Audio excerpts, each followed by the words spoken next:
Okay, so welcome to the First Empathy Surplus Congress Caring Citizen Solution Day Speaker Series. My name is Chuck Watts, and I'm a past president of the First Empathy Surplus Congress and your Zoom meeting master of ceremonies. I'll let Miriam Spade in. Today's our Caring Citizen Solution Day, and each month we pause our collective thought leadership education and focus on the values of service and community and cooperation. And children are shaped by their communities. They learn mutual responsibility by observing as well as cooperating in service to others in their communities. And our motto is caring citizens are the solution. So it's important to us to hear from fellow caring citizens how they respect, protect, and promote human rights in their centers of influence. Today, our keynote speaker is Athens, Ohio City Councilwoman, Dr. Chris Fahl, who will speak to us about how the community of Athens, Ohio decided to declare a climate emergency.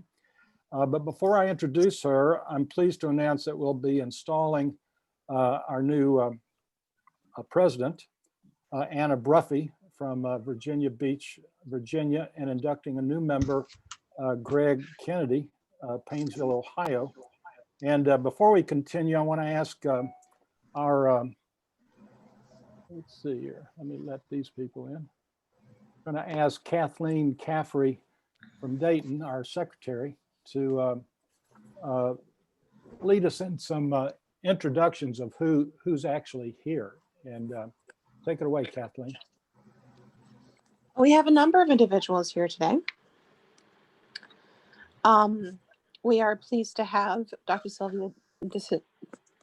So we're going to let everyone introduce themselves. Just take, yes, you know, your name, your name, where you live, and what you do, and those three things shouldn't take very long. Oh, there's some. So why don't you go ahead, Kathleen? Tell us who you are. All right. My name is Kathleen Caffrey. I'm from Dayton, Ohio. My cat's attacking my chair.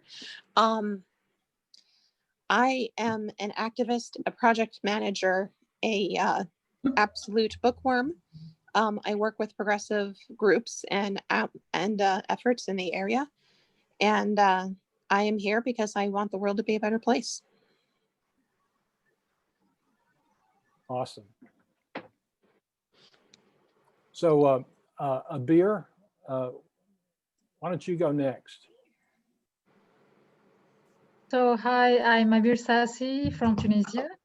I'm founder of Abir Sustainable Advisory. It's a consulting company for sustainability and quality. And I'm here because I share with you the values of empathy, and also I dream to have better planet, better future, and to care about people. Thank you. Awesome. Thank you, Abir. Anna? Hi, my name is Anna Bruffey. I live in Virginia Beach, Virginia. I'm the founder of Seaside Fiber Arts, which I use tree wood, plants, and insects to sustainably dye yarn and fibers. Wisdom. Yeah, thank you so much. My name is Wisdom Kwalala from Malawi. I'm a holder of bachelor's degree in public health, and I'm working with Child Legacy International Organization as a knowledge management officer. Child Legacy Organization is funded by people of American origin. It's operating part of the rural area of Malawi in the central region. I'm here because I believe in the values of empathy surplus. Thank you so much. I'm going to introduce Greg Kennedy, and Greg is going to tell us a little bit about himself in depth, and I'm going to introduce Christine, Dr. Christine Fahl here in a minute. But Ashley, can you tell us a little bit about yourself? My name is Ashley Traylor-Martin, and I'm in school right now to be a social worker. I graduate in a few months, so I've been trying to find out all the issues around in the world. So I know once I graduate, I know where I need to help at when it comes to changing the world. Thank you, Ashley. Simpson, Dr. Simpson da Silva, would you like to tell us?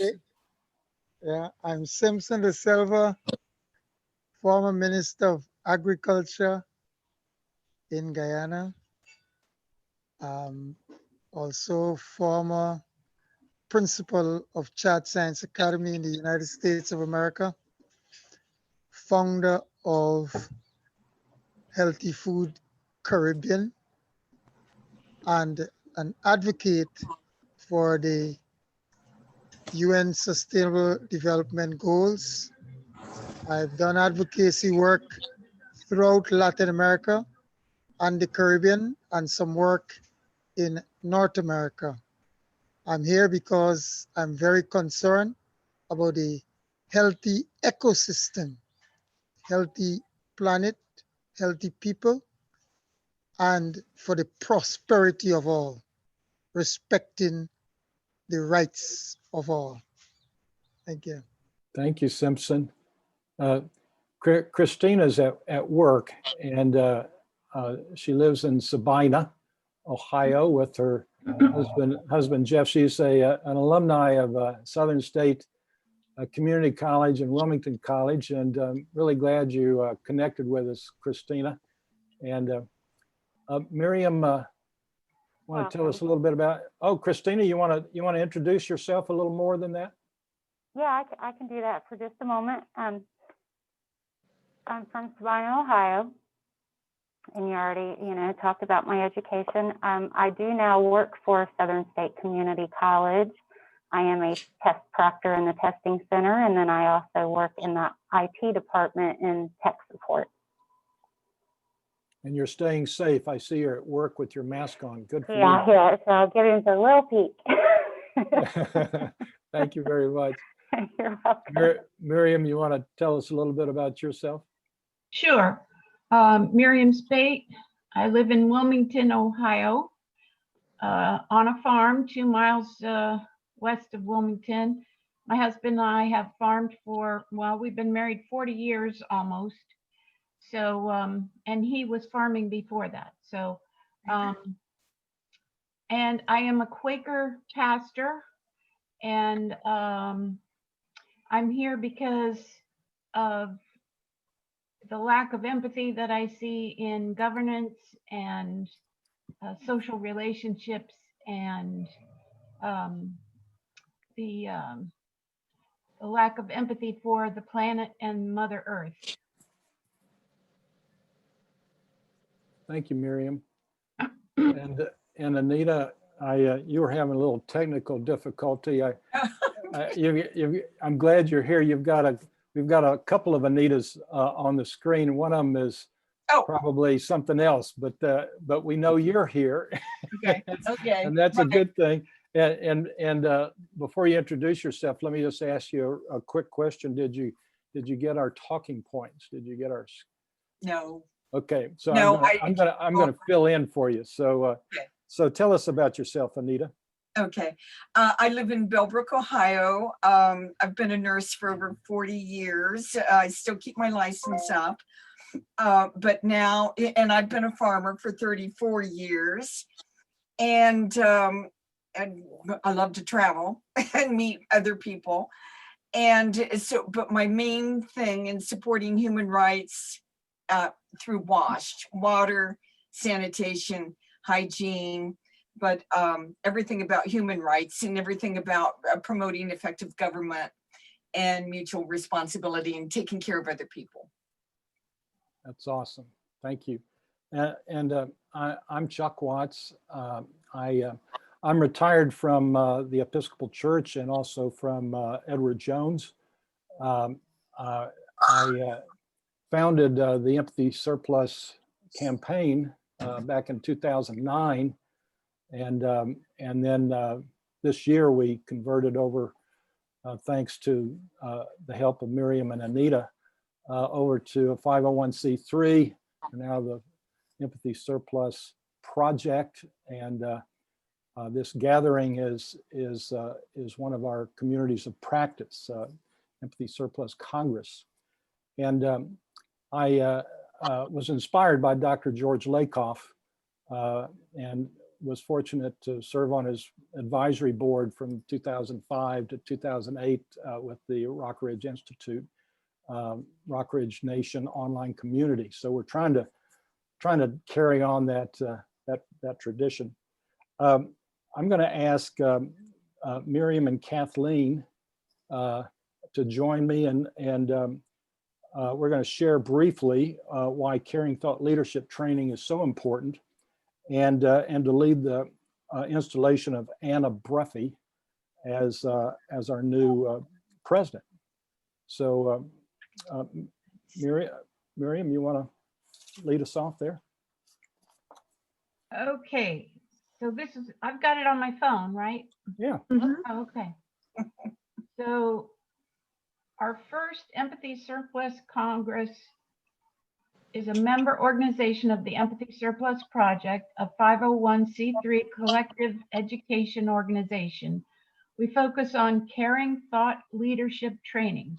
On the first gathering of the month, our Congress pauses its weekly discussion of one of Dr. Lakoff's books to hear from people working in the areas of our identified policy directions. Dr. Lakoff tells us that framing our advocacy and political conversations around empathy and responsibility is very important. Here's a short quote from Dr. Lakoff describing caring thought leadership training as a framing training and reveals why it is so important. Dr. Lakoff wrote, you might think that the world exists independently of how we understand it. You would be mistaken. Our understanding of the world is part of the world, a physical part of the world. Our conceptual framing exists in the physical neural centricity of our brains, largely below the level of conscious awareness. And they define and limit how we understand the world, and so they affect our actions in the world. The world is thus, in many ways, a reflection of how we frame it and act on those frames, creating a world in significant part framed by our actions. Accordingly, the frame inherent world structured by our framed actions reinforce those frames and creates those frames in others as they are born, grow, and mature in the world. Dr. Lakoff continues, this phenomenon is called reflexivity. The world reflects our understandings through our actions, and our understandings reflect the world shaped by the frame-informed actions of ourselves and others. Dr. Lakoff continues, to function effectively in the world, it helps to be aware of reflexivity. It helps to be aware of what frames have shaped and are still shaping reality if you are going to intervene to make the world a better place. Reflexivity just is. In itself, it is neither good nor bad thing. It can be either. Framing training is about how reflexivity can be used for the good, at least for the good of most people, most living things, and for the beauty and bounty of the physical world that supports all life. And Dr. Lakoff concludes, in all too many cases, new frames of understanding are required to comprehend the world so as to take advantage of reflexivity and to make it a better place. This is especially true when the issues that confront us in needing framing are complex and systemic, like global warming, the wealth gap, and many other issues that have risen to great importance over the last decade. So let's proceed. I am going to ask Anita, our second past president from 2000. I'm going to fill in for her. Okay. From 2016 to 2017 to fill in for Karen Reed, immediate past and present, and help me install Anita's daughter, Anna Bruffey, as our fifth president of the first Empathy Surplus Congress. Anna was invited to serve as the president of the First Empathy Surplus Congress through December of 2021, and I am happy to report that she has accepted. So thank you, Kathleen. Anna, you'll be presiding at the hearings of the First Empathy Surplus Congress, a community of practice. Every day its members frame the ideas of an effective government, progressive markets, mutual responsibility, stronger people, and better futures by practicing 4 empathic activities. Let me let Ashley back in here. Will you lead us and inwardly digest and use the latest brain insights of Dr. George Lakoff to frame daily caring conversations to promote human rights? You're muted. I always forget about that. Yeah. I will. Caring citizens are the solution. Will you lead us and invest in weekly congressional hearings about how we apply Dr. Lakoff's insights to advance caring policy directions in our centers of influence? I will. Will you lead us and implement caring policy directions through partnerships with ethical businesses, effective government task forces, and other caring society organizations? I will. And caring citizens are the solution. Will you lead us and implement, and invite others to join us and promote a politics of care? I will. Caring citizens are the solution. It's my distinct honor to welcome you as our 5th president of the First Empathy Surplus Congress. I now call upon Kathleen, who is our secretary, and Chuck to sponsor our newest candidate for membership to help me induct him into membership. So we are happy to present Greg Kennedy, a senior HR business partner, Erie Insurance Group, Painesville, Ohio, as our newest member of the First Empathy Surplus Congress. He has completed his membership. Has he completed his membership credentially? He has. He has. Good. Will you inwardly digest and use the latest brain insights of Dr. George Lakoff to frame daily caring conversations to promote human rights? You're muted, Greg. There you go. I figured that out first. I will. Caring citizens are the solution. Will you and invest in weekly congressional hearings about how we apply Dr. George Lakoff's insight to advancing caring policy directions in our center of influence? Will. Caring citizens are the solution. Will you implement caring policy directions through partnerships through ethical business, effective government, task forces, and other caring society organizations? I will. Caring citizens are the solution. Will you lead us and invite others to join us and promote a politics of care? I will. Caring citizens are the solution. I am honored and privileged to welcome you to the Empathy Surplus Congress as its first member from Painesville, Ohio. Chuck, will you please introduce our keynote speaker? I will just after Greg is going to share a little bit with us about what he does, and just 5 minutes, Greg, if you want. Would you like to share a little bit? Yes, I would. I don't think it's going to take 5 minutes, but okay. If it does, okay. Cut me off. So my name is Greg Kennedy, and I live in Painesville, Ohio. I am an HR business partner. I've been an HR professional for over 25 years. And what I do as a senior HR business partner is really I try to help people become better versions of themselves by helping them understand how to instill trust, respect, integrity, and courage in their everyday dealings at work.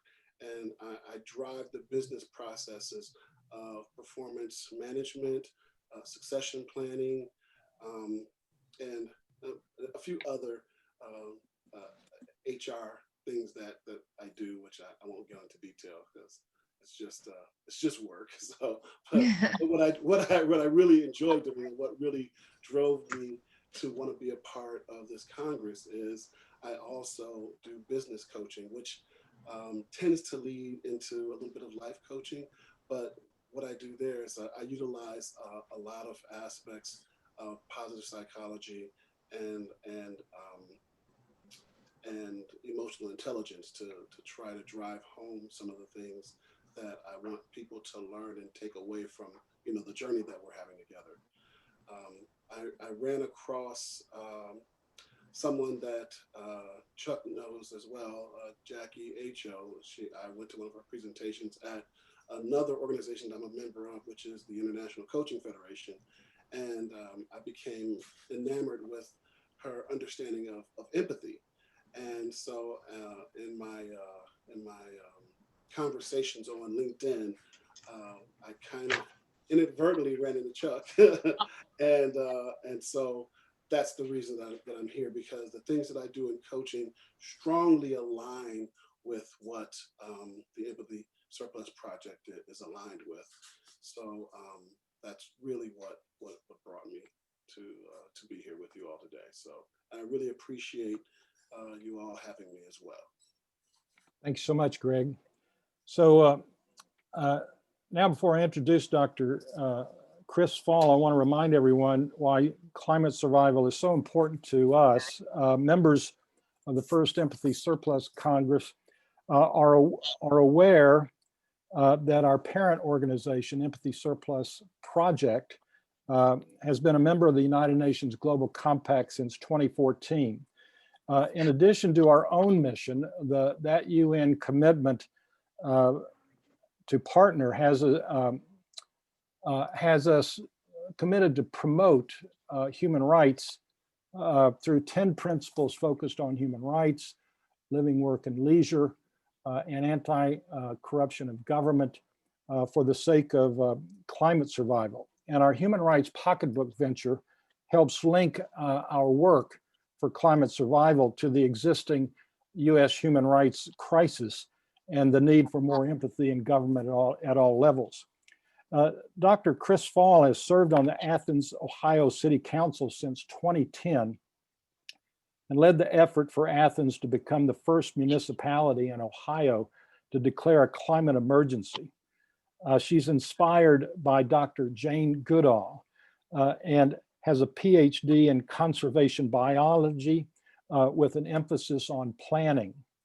She teaches various Ohio University courses, including environmental planning, ecotourism, and an international field biology program, which took her to Borneo and Thailand.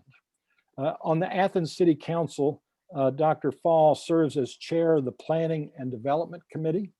She has written legislation ranging from public protections from fracking, creating a city sustainability commission, and establishing Athens as a refugee welcoming city. She's the president of Athens Conservancy, a land trust with more than 3,000 acres in conservation easements.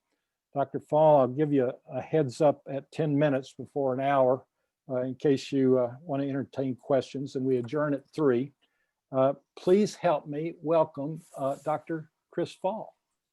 Thank you. Welcome. Thank you. Well, I thought that mostly probably what you really want to hear from me is the experience of going through and doing various different types of environmental legislation, which I think in terms of Athens, you're discussing with a choir that is mostly your choir, but it does take some political acumen, and that for me means being able to talk for the people who are voiceless in the process of local city government. And that's why I do most of the things I do. Some of the other things I do because it makes the city function. So I guess the thing with a climate emergency, when we started this year, this strange, crazy year. We wanted the city and the university, we're very close partners, to really emphasize the climate emergency. We had several projects in line with each organization and the county and other organizations to do specific projects through the year, and also passing certain types of legislation and planning programs that we had planned to do for the year.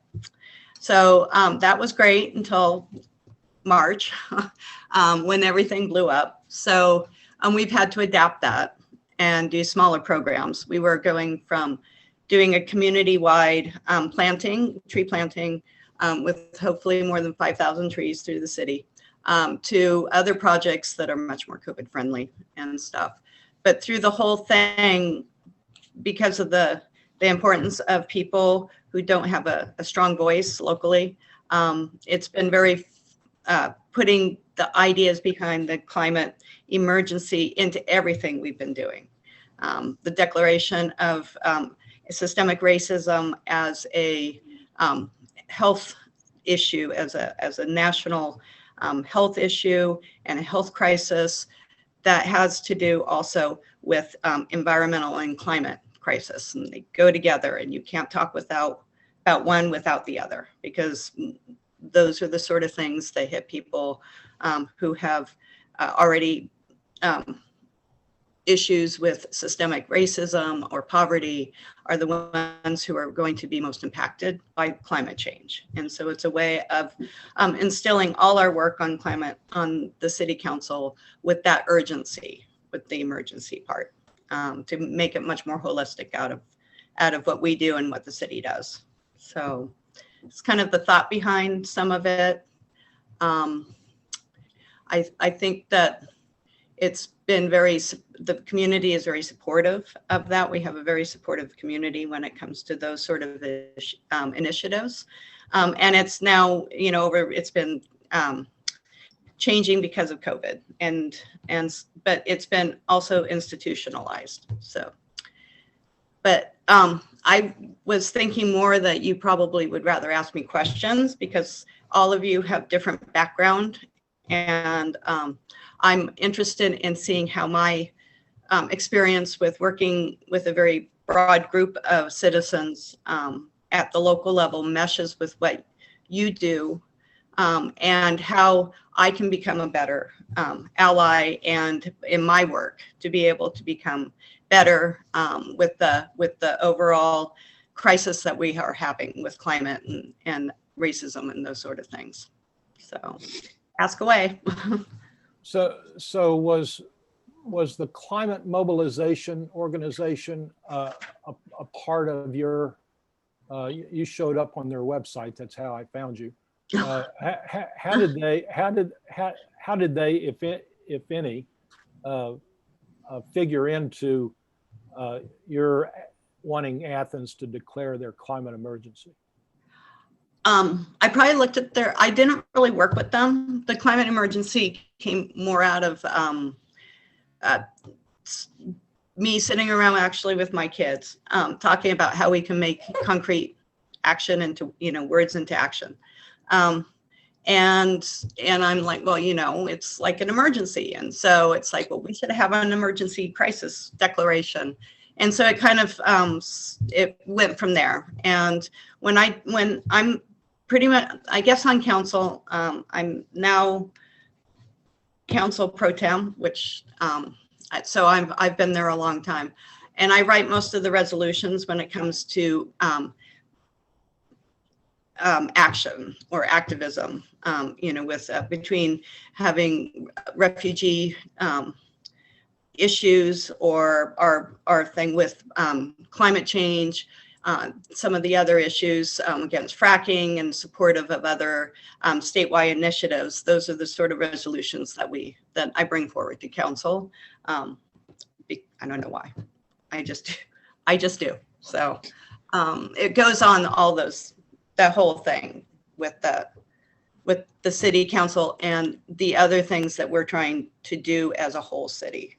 And I think one of the things is when a crisis is instilled in all the work that you do, it helps to identify the themes and such. So those themes are the things that are going forward in the various other programs that we're starting to do for the second year of climate emergency, because it hasn't gone away and the emergency is still there. So, other questions? Yeah. Anybody else? Yeah. Is this, Chuck, you know, you gave me this. Whoops. Right. That's what I was referring to. Okay. Yeah. Okay, I haven't seen that. Okay. Oh. I should probably see it at one point. Yeah, okay. All right. Oh, I think a lot of people work in parallel. Yes. Because, you know, it's a lot of it's obvious that what we need to do. And so I think that that's good, because then there's all these people out there using it and trying to do things in creative ways. And so Yes. it helps provide local solutions. Well, one of the things that the Empathy Surplus project, our parent organization, does as a member of the UN Global Compact is we're members of the UN Global Compact. There are two types. There's a business member. I don't know if are you familiar with the Global Compact? No. So the UN Global Compact comes out of the Economic and Social Council of the UN, where about 80% of the work of the UN takes place. And I became familiar with it through Rotary, actually, at a Rotary Day at the United Nations. And the keynote speaker at that time was the executive director, who's now gone on to other things, but George Kell challenged everybody to go back and join the Global Compact. So we did. And if you're a business, there's a monetary component. But if you're a non-business, there's no monetary component. But the accountability part is with both groups, either business or non-business, is writing a report. If you're a business, you've got to write a report every year on how you're progressing, aligning your operations around human rights, living, work, leisure, anti-corruption of government for the sake of climate survival. And if you're a non-business organization like us, it's every 2 years. Well, what's interesting to me, and I'm leading to a question, is one category of membership is municipal membership. Mm-hmm. A municipality like a city council or a county county commissioners, that kind of thing can join. And we just celebrated, the Global Compact just celebrated its 20th year. And there are only like 2 municipal members in the whole USA network. And so since my question is, since Athens has been such a leader with climate survival, might we have a conversation going forward about how Athens might be the first municipality to join the Global Compact? There are about 45 or 50 really well-known companies that do business in Ohio that are a part of the Global Compact. Pfizer comes to mind, AT&T, Verizon, State Street, Ford, CVS Pharmacy, as well as Cleveland Clinic, Case Western Reserve, University of Dayton, Xavier, and when you join, one of the suggested activities is to partner with other members around those 10 principles, one of which is climate survival. Mhm. You know, so would that be something that you'd like to have a conversation with, you know, with us on, you know, afterward? Yeah, I think Athens,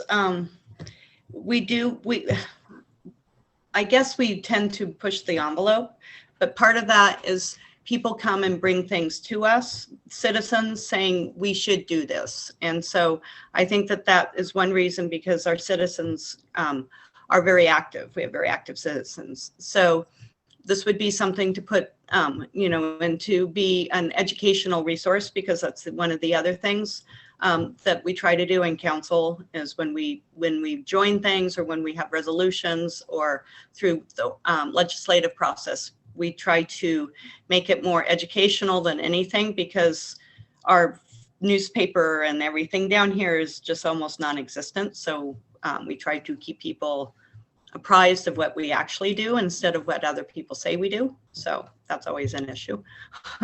Right, right. But so yeah, that's wonderful. I mean, yeah, we're part of the Mayor's Partnership for Climate, and some of the other, and we also have in our from the Sustainability Commission, we have, out of that commission, we have produced a sustainability plan that is being implemented going forward with that. And now we've also are bringing out our comprehensive plan, which has all these issues interwoven in it. And I can send you copies of it. I can send you links to it so you can see how we put things together with the climate emergency and the climate change, along with other issues of diversity and social equity and those and justice. So I'm actually quite proud of it. So that's pretty that's cool. one thing. Yeah. Anybody else have some questions? Yeah, I'd like to ask a question, please. On the sustainability front, in your, was there a consideration of including sustainable education from nursery to tertiary, or at what level was this direct involvement, so that the people in the communities at all strata, all levels, could be in the conversation, taking action, and try to create solution to the climate challenges? And although you speak of crisis and emergencies, I am more thinking, apart from that, in a proactive way, through what I would call scope, sequence, and coordination of the subject matter within the school system, so that we can build capacity at that level, so you'll have greater participation and involvement. Was that done?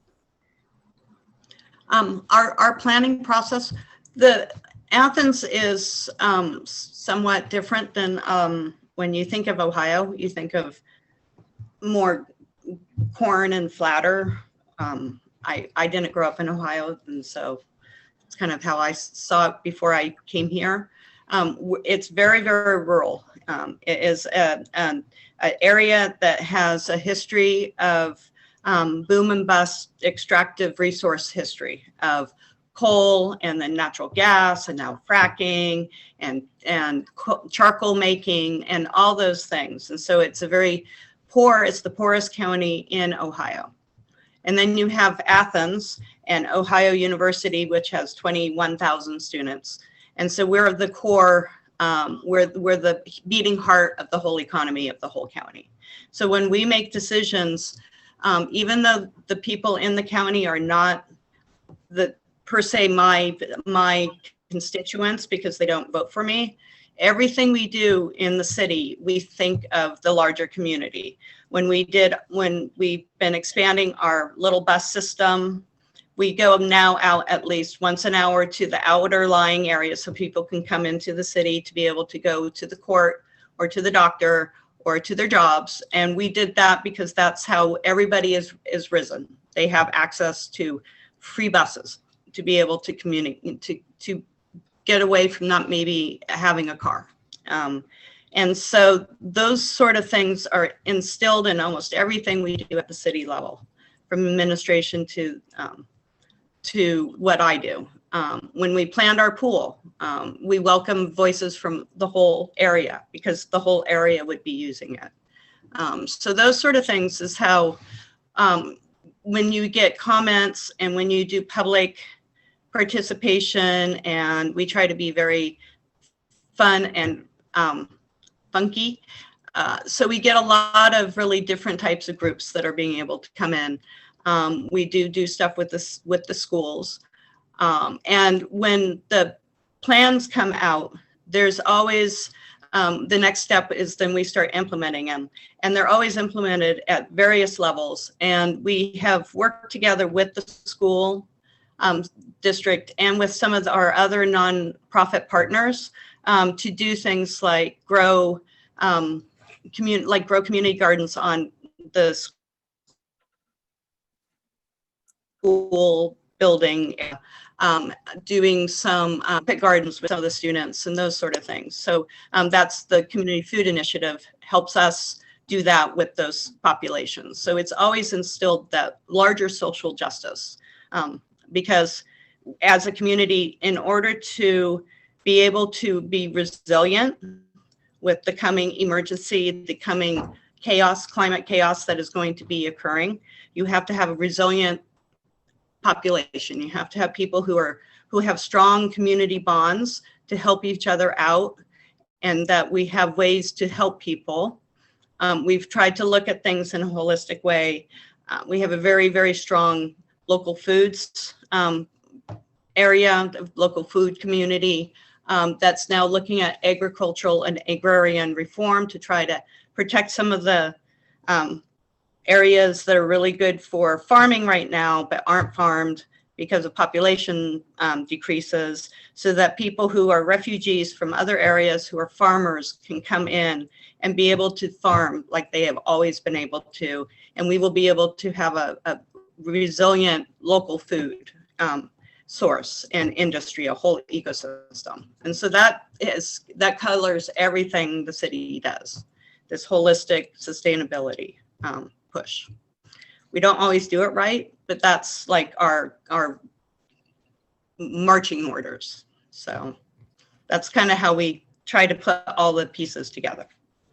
I think Anna had a question. I do, actually. Thank you.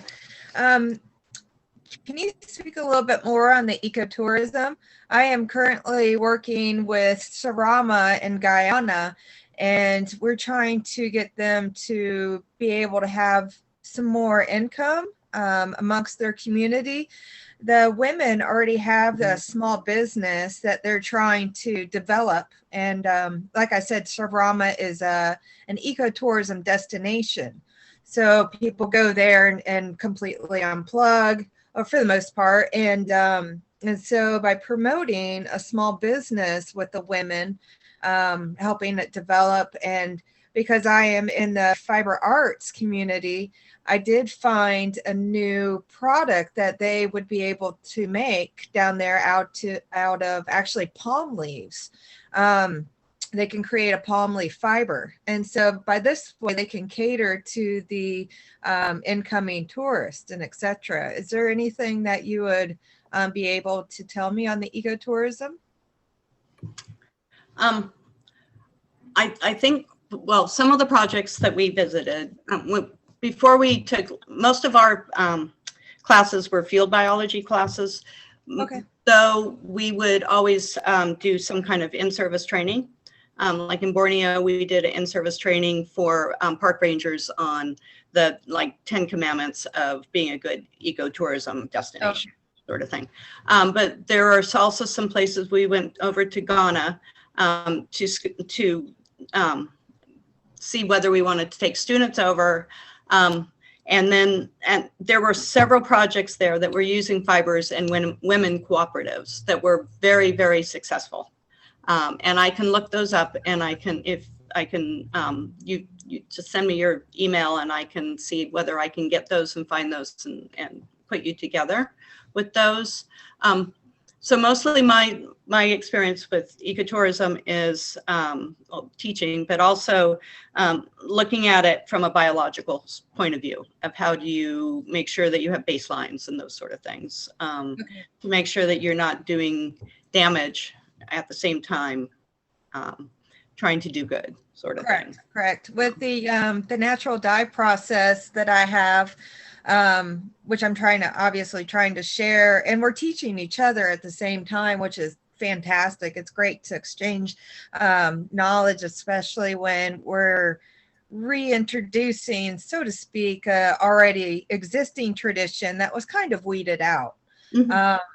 And so I think this is fantastic. And I believe that this really needs to happen. And I've already started some fair trade with some of the villages down there. And actually Simpson is assisting with that as well.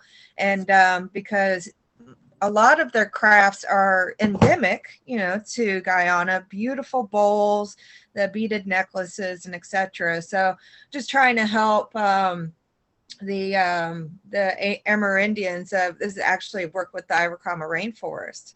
So any advice would be great to help the peoples advance financially. So I think that would be great.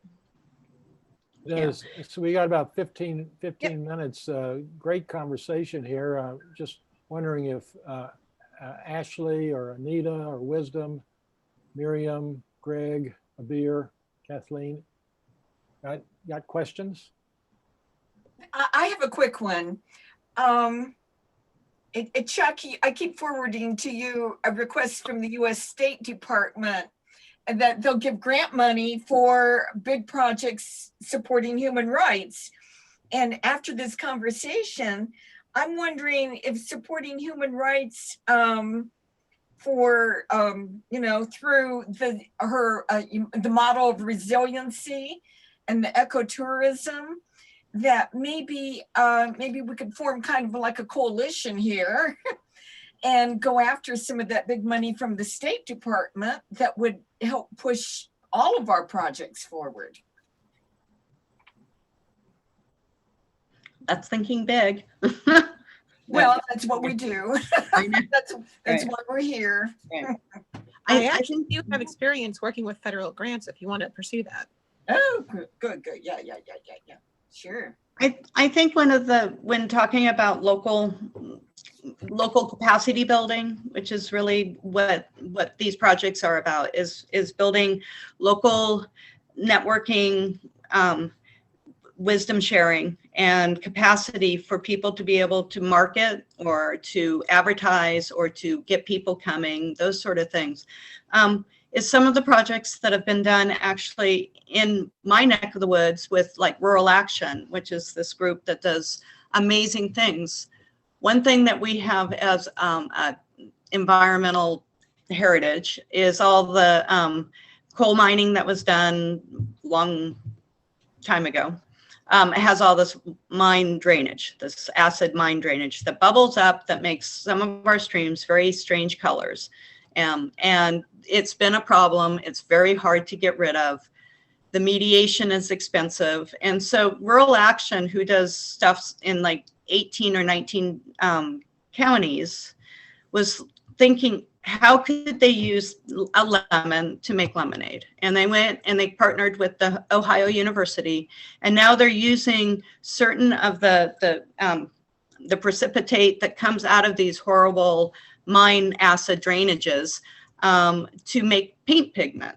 And now they have a contract to make very high-end paint pigment that is like for artist paint and those sort of things, that now has graduated out into being an entrepreneurial thing that's now doing a good, because now people are being able in this area that's very poor, be able to look at these issues and be able to think beyond the box. And that, I think, is similar to what's going on in Borneo or Ghana, or I think Appalachia, New Mexico, are those sort of things, is to do it ground up, but also look for opportunities when it just presents you with no opportunities. And that's because in my area, so many people don't have opportunities. So you have to kind of really squeeze them out of everything else sort of idea, and look at it from those sort of points of view. So. We have a question from Greg. How do you connect climate survival with social injustice, and how do we get others involved in understanding the importance of it and how it impacts everyone? That's an everyday challenge for everybody.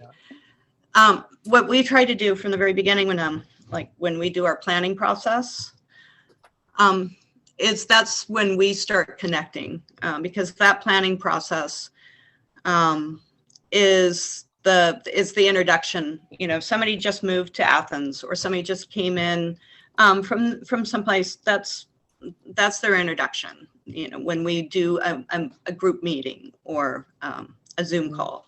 So we try to make sure that that's as accessible for people as possible. We've spent a lot of time trying to reach out to underserved groups. We have different commissions on the city level. We have a disabilities commission that helps us with that. We have an affordable housing commission. So we set up institutions to be able to go out and be able to get into those different constituents and those different audiences, so that everybody can come together and make make very informed, cohesive community decisions.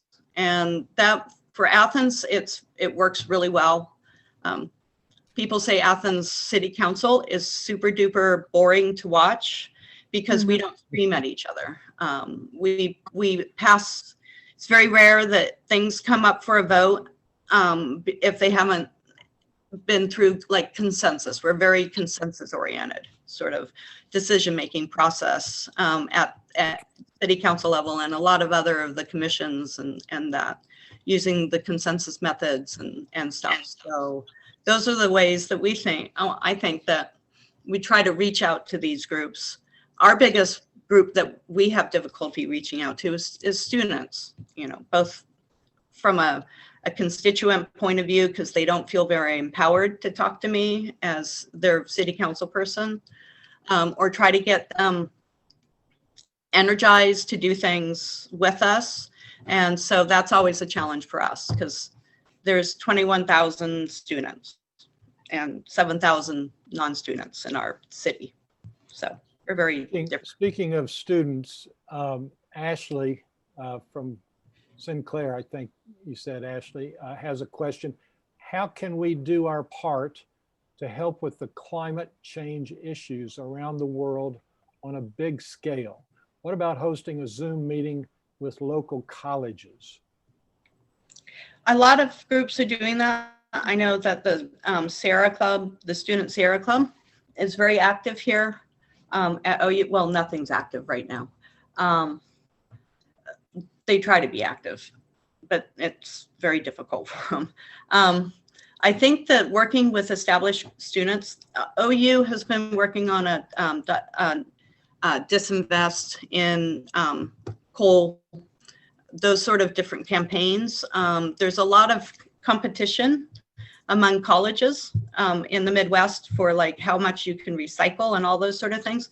And those seem to be very popular, and people love them, you know, and so you get all those ideas out about composting or recycling, and they've the students have taken ownership of a lot of what goes on campus and have made it much more sustainable. So that's something that to tie into, because there's a lot of energy and a lot of great ideas. That's always our challenge. So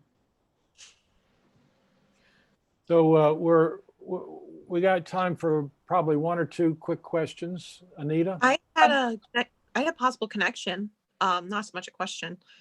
Okay. Lori Wallach wrote a book called Whose Trade Organization. She currently is running an organization that's trying to empower struggling small towns in rural areas that have largely been left behind. They have a podcast called Rethinking Trade. I work with that organization myself. They are phenomenal.